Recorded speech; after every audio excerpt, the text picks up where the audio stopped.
बातमीपत्रामध्ये आता पाहणार आहोत दुपारच्या काही महत्त्वाच्या 100 बातम्या वेगवान स्वरूपात सुरुवात करूयात। पुण्यातील वसंतदादा शुगर इन्स्टिट्यूट कार्यक्रमात शरद पवार आणि अजित पवार एकाच मंचावर आले। मात्र शरद पवार आणि अजित पवारांची आसन व्यवस्था बदलण्यात आल्याचं पाहायला मिळालं। बैठक व्यवस्थेनुसार शेजारी बसण्याची व्यवस्था करण्यात आली होती, मात्र दोघांनी शेजारी बसणं टाळलं।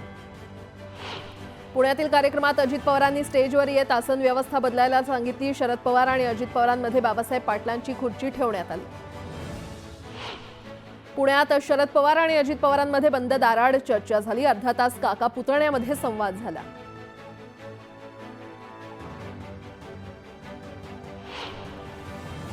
भाजपने शिवसेनेच्या नावाने चिनी माल बाजारात आणला। बाळासाहेबांच्या शिवसेनेपुढे प्रतिकूल परिस्थिती निर्माण केली असं म्हणत खासदार संजय राऊतांनी शिंदे गटावर निशाणा साधला।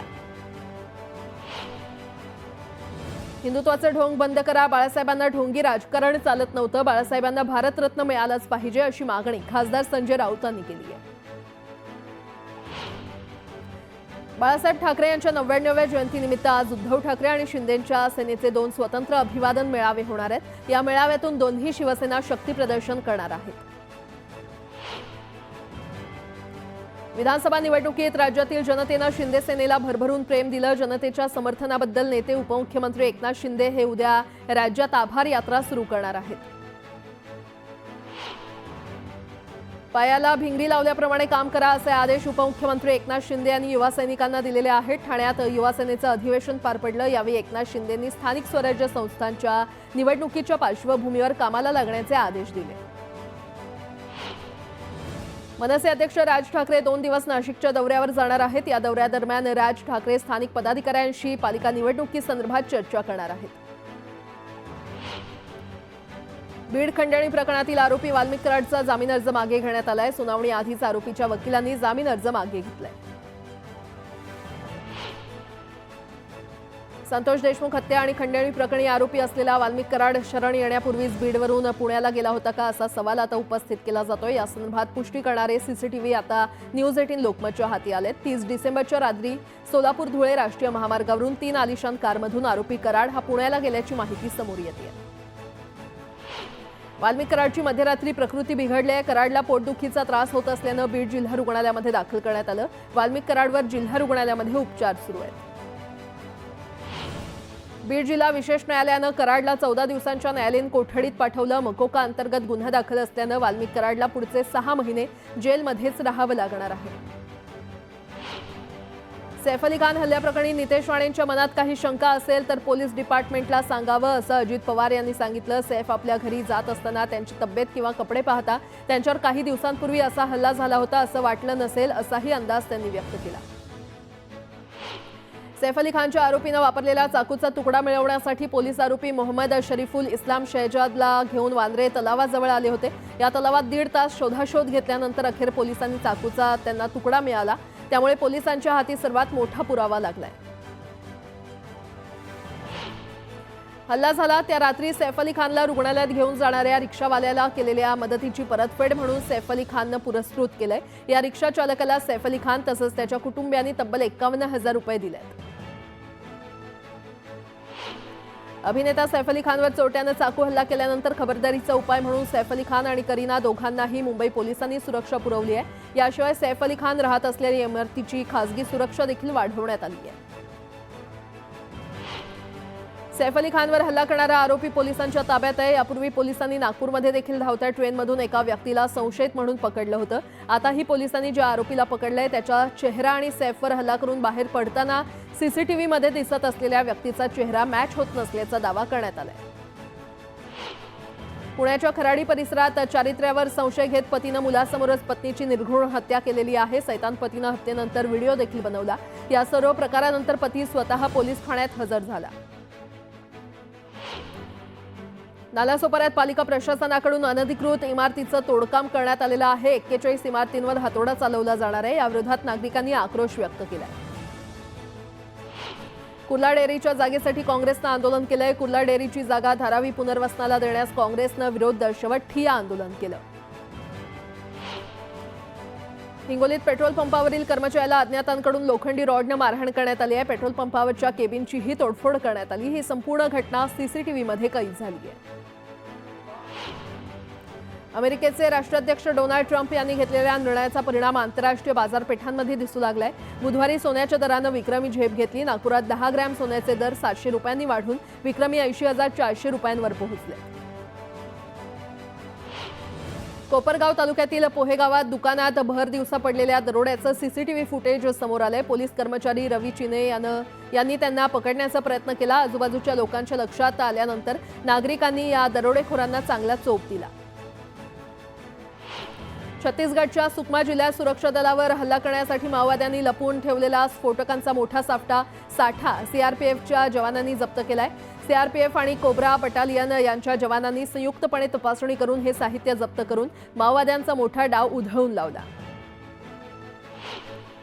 पिंपरी चिंचवड शहरातील बटरफ्लाय पुलाचा खर्च 25 कोटीवरून 40 कोटींपर्यंत गेलाय। 7 वर्ष होऊनही अद्याप पुलाचं काम पूर्ण झालेलं नाही। बीडमध्ये बनावट नोटांची छपाई करून चलनात आणणाऱ्या टोळीविरुद्ध मकोका लावण्याची तयारी सुरू झाली आहे। बीड शहरात 3 महिन्यांपूर्वी बनावट नोटा छपाई करणारी गँग उघडकीस आली होती। छपाई करणाऱ्या मुख्य आरोपी मनीष क्षीरसागरला स्थानिक गुन्हे शाखेनं पकडले। काही बेपत्ता प्रवाशांचे नातेवाईक जळगाव सामान्य रुग्णालयात पोहोचले आहेत। माझ्या भावाला शोधून द्या असं म्हणत उत्तर प्रदेशमधील संजय चव्हाणांनी टाहो फोडला। जळगावातील 3 ते 4 रुग्णालयात वणवण फिरून देखील भावाचा शोध न लागल्यानं त्यांना अश्रू अनावर झाले। लातूर जिल्ह्यातल्या अहमदपूर तालुक्यात 4000पेक्षा जास्त कोंबड्यांचा अचानक मृत्यू झाला। बर्ड फ्लूच्या धास्तीनं पशुसंवर्धन विभागाचं शीघ्र कृती दल ढाळे गावात दाखल झाले। जालना जिल्ह्यामध्ये महसूल आणि पोलिसांच्या पथकानं वाळू माफियांविरोधात कारवाई केली आहे। जिलेटिनच्या सहाय्यानं वाळू उपसा करणाऱ्या बोटी नदीतच नष्ट केल्या। लासलगाव, मनमाड, निफाडसह नाशिक जिल्ह्यात द्राक्षांच्या हंगामाला सुरुवात झाली असून बाजारपेठेत द्राक्ष दाखल झाले आहेत। याशिवाय चीन, मलेशिया, श्रीलंका, अरब यासह इतर देशातही द्राक्ष निर्यात केली जात असून आतापर्यंत 563 टन द्राक्ष निर्यात करण्यात आली आहे। अयोध्येतील श्रीराम मंदिर उभारणीचा स्थापना दिवस कराड तालुक्यातील सुर्ली गावात विविध कार्यक्रमांनी साजरा करण्यात आला। रामकृष्ण वेताळ यांच्या संकल्पनेतून सुमारे 150 बाल वारकरी ग्रामस्थांच्या उपस्थितीमध्ये मिरवणूक काढण्यात आली।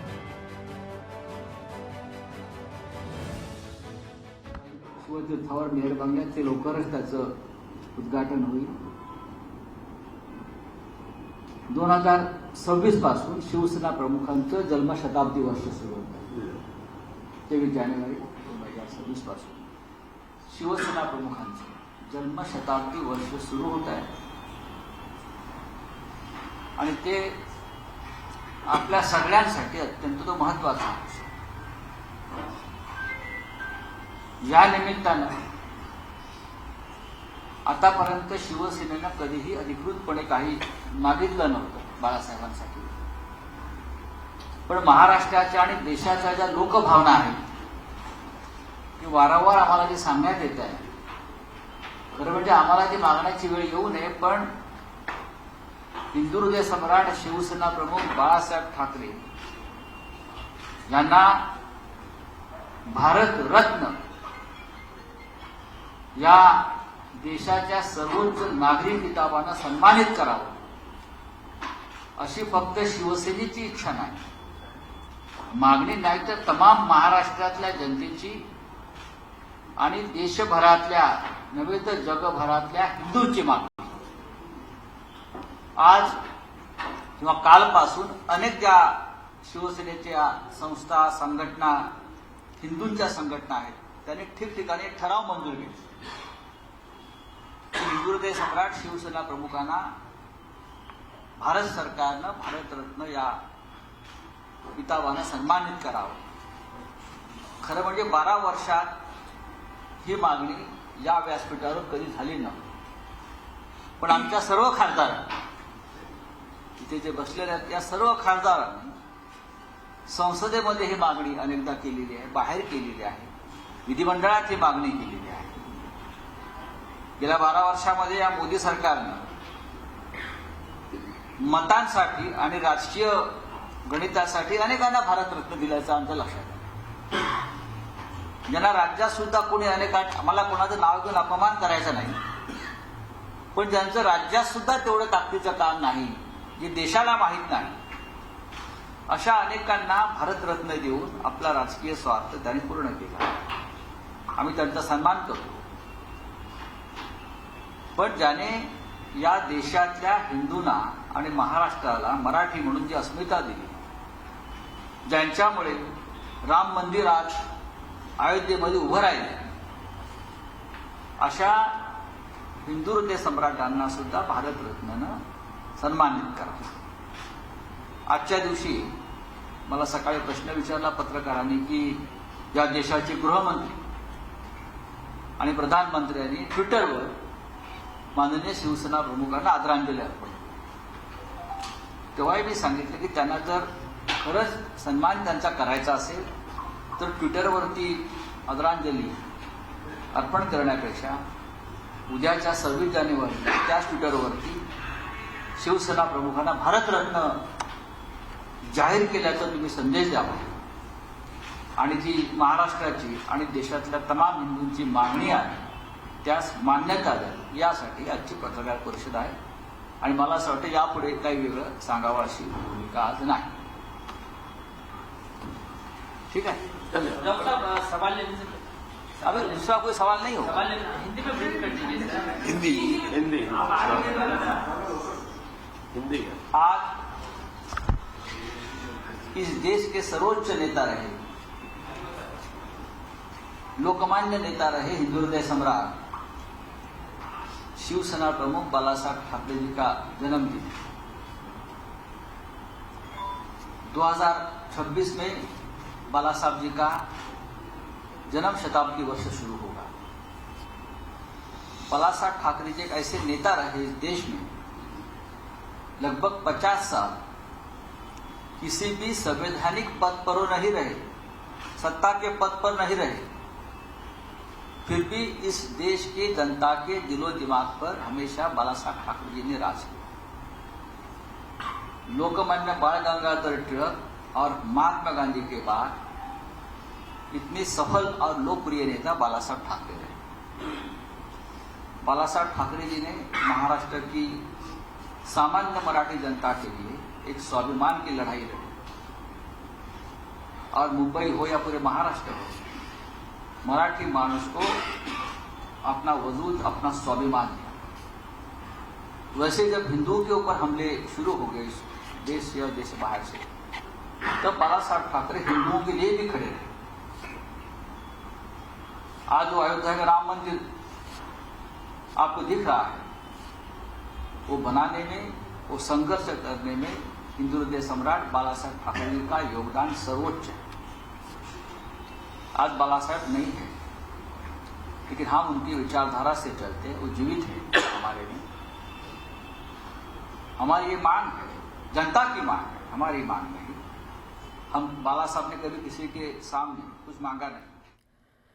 एक मोठी बातमी समोर येते। 4 बांगलादेशी नागरिकांना मीरा रोडमधून अटक करण्यात आलेली आहे। मीरा रोडच्या सिनेमॅक्स जवळ हे बांगलादेशी नागरिक कामानिमित्त येत असल्याची माहिती पोलिसांना मिळाली होती।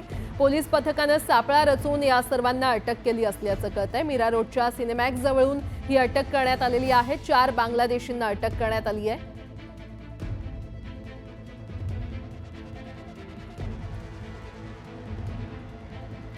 आणि आता पुन्हा एकदा बातम्या वेगवान स्वरूपात। वाशिम जिल्ह्यातील अनसिंग कुंभीसह अनेक मार्गावर अवैध प्रवासी वाहतूक मोठ्या प्रमाणात वाढलेली आहे। खासगी वाहनांमध्ये क्षमतेपेक्षा अधिक प्रवासी वाहतूक करण्यात येत असल्यामुळे प्रवाशांच्या जीवाला धोका निर्माण झालाय। हा जीवघेणा प्रवास कॅमेऱ्यामध्ये कैद झालाय। अमरावतीमध्ये जादू टोण्याच्या संशयावरून एका 77 वर्ष वृद्ध आदिवासी महिलेला बेदमपणे मारहाण करत तिची गावातून धिंड काढण्यात आली होती। या प्रकरणी आता अख्ख्या गावानं महिलेच्या पाया पडत तिची माफी मागितली। किरीट सोमय्या यांच्या मागणीची शासनाने दखल घेत सिल्लोडमधील जन्म प्रमाणपत्र फेर पडताळणीचे आदेश दिलेले आहेत। त्यामुळे नव्याने दाखल केलेले जन्म मृत्यू प्रमाणपत्रांचे वितरण देखील थांबवले आणि या आदेशामुळे सर्वसामान्य नागरिकांच्या प्रमाणपत्र वितरणावर परिणाम होण्याची शक्यता आहे। छत्रपती संभाजीनगरात महाराष्ट्र जीवन प्राधिकरणामार्फत टाकण्यात आलेल्या 900 मिलीमीटर जलवाहिनीचे पाईप निखळलेले आहेत। 3 दिवस उलटल्यानंतरही जलवाहिनीची दुरुस्ती करण्यात यश आलेलं नाही। कणकवलीच्या जाणवली येथील वळणावर एका कारचा अपघात झाला। अपघातग्रस्त कार 10 फूट फरफटत पुलाच्या शेजारी असणाऱ्या कठड्यामध्ये जाऊन अडकली।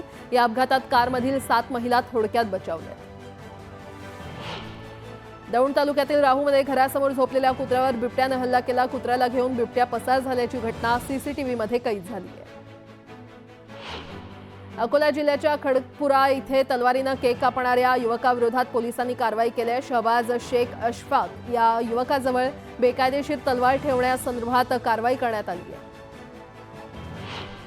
धाराशिव जिल्ह्यामध्ये कांद्याच्या दरात घसरण झाल्यानं कांदा उत्पादक अडचणीत आलेले आहेत. कांदा आयातीवर लावलेली 10% शुल्क शेतकऱ्यांसाठी डोकेदुखी ठरते. उत्पादन खर्चही निघणं अवघड झाल्यानं शेतकरी हवालदिल झालाय. गेल्या 4 वर्षांपासून पडलेल्या सोयाबीनला शासनाचा 4,892 रुपये प्रति क्विंटल हमीभाव मिळतोय. यामुळे शेतकऱ्यांनी धाराशिव जिल्ह्यातील खरेदी विक्री केंद्रावर गर्दी केली आहे. खरेदी केंद्रावर 900 रुपये जास्त दर मिळत असल्यामुळे शेतकऱ्यांमध्ये समाधान आहे. गोंदिया जिल्ह्यात पाणी पुरवठा पाईपलाईन लिकेज झाल्यानं 17 जानेवारीपासून पाणी पुरवठा ठप्प आहे. परिणामी नागरिकांना पिण्याच्या पाण्यासाठी भटकंती करावी लागते. केंद्र सरकारच्या माध्यमातून महाड, पोलादपूर, माणगाव तालुक्यातील 1,585 दिव्यांगांना 2,458 मोफत सहाय्यक उपकरणं वितरित करण्यात आली आहेत. यावेळी केंद्रीय सामाजिक न्याय मंत्री रामदास आठवले आणि खासदार सुनील तटकरे उपस्थित होते. आंबेगाव तालुक्यातील निरगुडसर येथील जिल्हा परिषद प्राथमिक शाळेत कोका कोला कंपनीच्या CSR निधीतून डिजिटल बोर्ड बसवण्यात आला. या डिजिटल बोर्डचं उद्घाटन शिरूर लोकसभेचे खासदार डॉक्टर अमोल कोल्हे यांच्या हस्ते संपन्न झालं. सांगलीच्या खानापूरमध्ये चेन स्नॅचिंग तसंच मारहाण करून नागरिकांना लुटणाऱ्या तिघांना जेरबंद करण्यात आले. आरोपींचे 3 गुन्हे उघड झाले असून सोन्याच्या दागिन्यांसह 10 लाखांचा मुद्देमाल जप्त करण्यात आलाय. जतचे माजी आमदार विलासराव जगताप आणि जिल्हा परिषदेचे माजी सभापती तमनगौडा रवी पाटील यांची भाजप पक्षातून हकालपट्टी केल्याचं जाहीर केलंय. यावरून तमनगौडा रवी पाटील यांनी प्रश्न उपस्थित करत भाजपला खडेबोल सुनावलेत. जत तालुक्यामध्ये भाजप पक्ष वाढवण्याचा हा बहुमान आहे का, असा सवाल तमनगौडा रवी पाटील यांनी केलाय.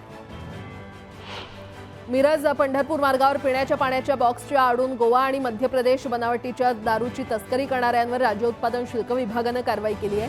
दारूची तस्करी करणाऱ्या दोघांना अटक करण्यात आली असून त्याच्याकडून दारूचे बॉक्स आणि ट्रक असा एकूण 68 लाख किमतीचा मुद्देमाल जप्त केलाय.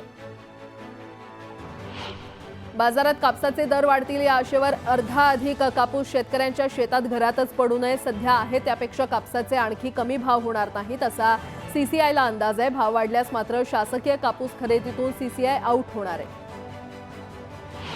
नांदेडच्या कंधार तालुक्यातील परांडा गावातून एक 7 वर्षाची मुलगी बेपत्ता झाली होती. ती मुलगी गावातील एका घरात सापडली. एका वृद्ध महिलेनं तिला 2 दिवस घरात डांबून ठेवल्याचं समोर आलं. या प्रकरणी पोलिसांनी तिघांना ताब्यात घेतलंय. राज्यातील विविध जिल्ह्यांमध्ये शेत शिवारालगतच्या वसाहतींमध्ये बिबट्यांची दहशत वाढली आहे. महाराष्ट्रात सद्यस्थितीमध्ये 4,800च्या जवळपास बिबटे असल्याची नोंद वन्य विभागाकडे करण्यात आलेली आहे. यवतमाळच्या कोसदनीजवळ अज्ञात वाहनानं बिबट्याला धडक दिली. यात बिबट्या जागीच ठार झालाय. दरम्यान रात्रीच्या सुमारास नागपूर तुळजापूर राष्ट्रीय महामार्गावरील वाहतूक काही काळ ठप्प झाली होती. जळगावच्या शेंदुर्डी सोयगाव रस्त्याची मोठी दुरवस्था झाली आहे. खराब रस्त्यांच्या विरोधात शिवसेनेच्या वतीनं रास्ता रोको आंदोलन करण्यात आलं. यावेळी संतप्त आंदोलकांनी 1 तास वाहतूक रोखून धरली होती. त्यामुळे वाहनांच्या लांबच लांब रांगा लागल्या होत्या. राष्ट्रवादी काँग्रेस शरदचंद्र पवार पक्षाचे आमदार उत्तम जानकर EVM विरोधात दिल्लीमध्ये ते एल्गार पुकारणार आहेत. 25 जानेवारीपासून म्हणजेच निवडणूक आयोगाच्या स्थापना दिनीच जंतर मंतरवर सरकार विरोधात ते निषेध आंदोलनाला सुरुवात करणार आहेत. लाल किल्ला परिसरात भारत पर्व महोत्सवाचे आयोजन प्रजासत्ताक दिनानिमित्त होणार आहे. या ठिकाणी महाराष्ट्र राज्याचा मधाचे गाव असं या संकल्पनेवर आधारित चित्ररथ असणार आहे. 26 ते 29 जानेवारी दरम्यान भारत पर्व महोत्सव चालेल.